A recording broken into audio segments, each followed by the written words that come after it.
Hello students, আজি টপিকটো হৈছে nomenclature of elements with atomic number greater than 100. ইয়াত কি হয় যিবিলাক এলিমেন্ট 100 ৰ পিছত আছে যোনবিলাক এলিমেন্ট পিৰিয়ডিক টেবলখনত 100 ৰ পিছত আছে তাহাঁতক কেনেকৈ nomenclature কৰা হয় IUPAC নেম বিলাক আমি কেনেকৈ লিখো হেতু কথা কম ইয়াত মাত্ৰ তোমালকে দুটা ৰুল মনত ৰাখিব লাগে ধৰা তোমালকে এটমিক নাম্বাৰ উলিয়াব খুজিছা 105 ইয়াত কি হয় IUPAC কি কৰিছে 1 ৰ এটা নাম 0 ৰ এটা নাম 5 ৰ এটা নাম বেলেগকে লিখি ৰাখিছে মানে আমি জাস্ট এই নামগিটা এড কৰিব লাগে ইয়াত যদি তোমালকে এইখিনি মনত ৰাখিব লাগিব 0 হলে মানে কি হ'ব যেতিয়া 0 থাকে তেতিয়া হ'ব নীল যেতিয়া 1 থাকে তেতিয়া হ'ব আন এইখিনি মই লিখি লৈছো তাৰ পিছত তোমালকক বুজাই দিছো 2 হলে মানে কি হ'ব বাই 3 হলে মানে কি হ'ব ট্ৰাই 4 হলে মানে quad এট quad কিয় লিখা হৈছে টেট্ৰা নিলিখি বিনে যদি টেট্ৰা হৈ যায় ইয়াৰ যোনটো সিম্বল হয় ইয়াক যেনেকে যেতিয়া আমি এইখিনি গুটেখিনি সিম্বল হ'ব ইয়াৰ সিম্বল কি হ'ব n আকৌ ইয়াৰ কি হ'ব u ইয়াৰ কি হ'ব b ইয়াৰ কি হ'ব t যদি এটো টেট্ৰা হৈ যায় এটো t লগত এটো t একে হৈ যাব তেতিয়া 3 আৰু 4 কোনটো হয় আমি ধৰিব নোৱাৰিম গতিকে 4 টো নাম দিছে quad তেতিয়া ইয়াৰ সিম্বল কি হ'ব q 5 হলে মানে কি হ'ব pent ইয়াৰ সিম্বল কি হ'ব p 6 হলে মানে কি হ'ব hex আৰু ইয়াৰ কি হ'ব h 7 হলে মানে কি হ'ব sept হেপ নহয় sept হল তেতিয়া কি হ'ব sept 7 হলে মানে কি হ'ব sept আৰু ইয়াৰ সিম্বল কি হ'ব s 8 হলে মানে কি হ'ব oct আৰু ইয়াৰ o আৰু 9 হলে মানে কি হ'ব enn আৰু এটো কি হ'ব ই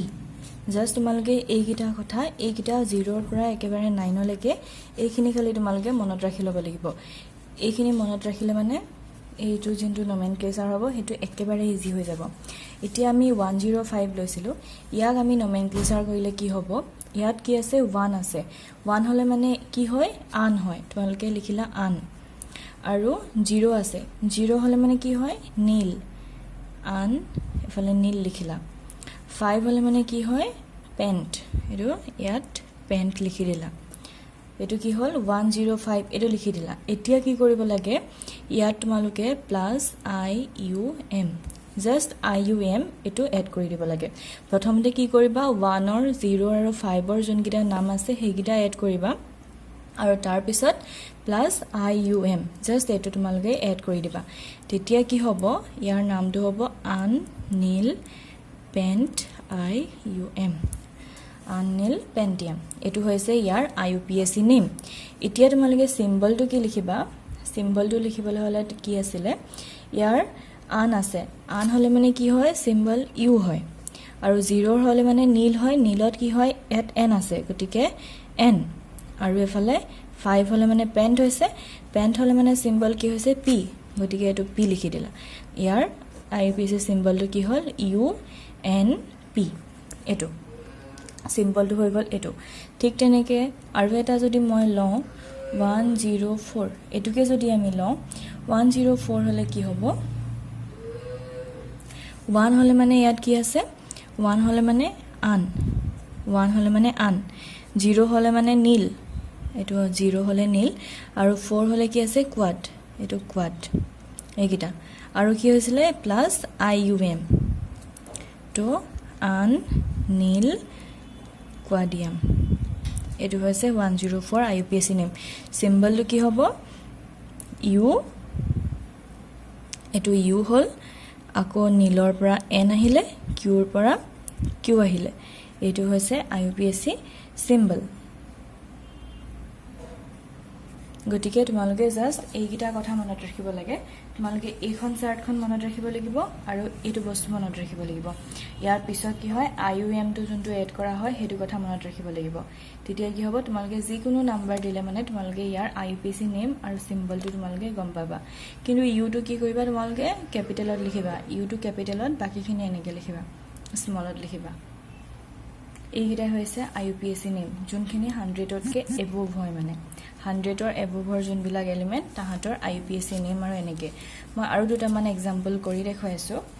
ধৰা 115 115 যদি কৰোঁ কি হ'ব 1 হ'লে মানে কি হ'ব UN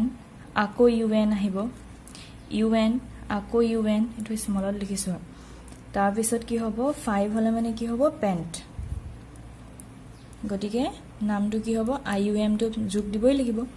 এতিয়া ইয়াৰ নামটো কি হ'ল আন পেন্ট টিয়াম এটো সিম্বল কি হ'ব U আকৌ U তাৰ পিছতে কি হ'ব P U P এটো হৈছে IUPAC সিম্বল আকৌ ঠিক তেনেকে 118 টো যদি ধৰো এটা কৰি দেখাইছো 118 ইয়াত কি হ'ব 1 হৈছে আন আকৌ আন 8 টো কি হ'ব অক্ট প্লাস IUM এটি কি হ'ল আন অক্টিয়াম নধৰিলে কাৰণে মই তলত লিখি দিছো সিম্বল কি হ'ব U আনৰ U আহিলে এটো আনৰ U আহিলে অক্টৰ O আহিলে গটিকে 118 ৰ কি হ'ল UO সিম্বলটো ঠিক তেনেকৈ আৰু বহুত কিছুমান এলিমেন্ট আছে যোনবিলাকৰ IUPAC নাম তোমালোকে উলিয়াব পাৰিবা মই তোমালোকক কেইটামান হোমৱৰ্ক দিম তোমালোকে জাস্ট এইটা নমেনক্লেচাৰ কিটা কৰি পিনে ফটো মাৰি দিবা মই কেইটামান দিছো 114 117 119 109 104 তাৰপিছত 112 111 মোক এইগিটা এই গুটেই গিটাৰ যোনবিলাক সিম্বল হ'ব আৰু IUPAC name with IUPAC name and symbol ভিডিওটো চাই পিনে তোমালোকে মোক বেলেগকে একো ফটো মাৰি দিব নালাগে যোনখিনি লিখিছা তোমালোকে জাস্ট এইগিটা হোমৱৰ্ক গিটা মোক কৰি পিনে ফটো মাৰি দিবা বাকি এইবিলাক তোমালোকে লিখি দিব নালাগে এইবিলাক লিখি দিব নালাগে অকল এইখিনি লিখি দিবা আজিলে হ'ব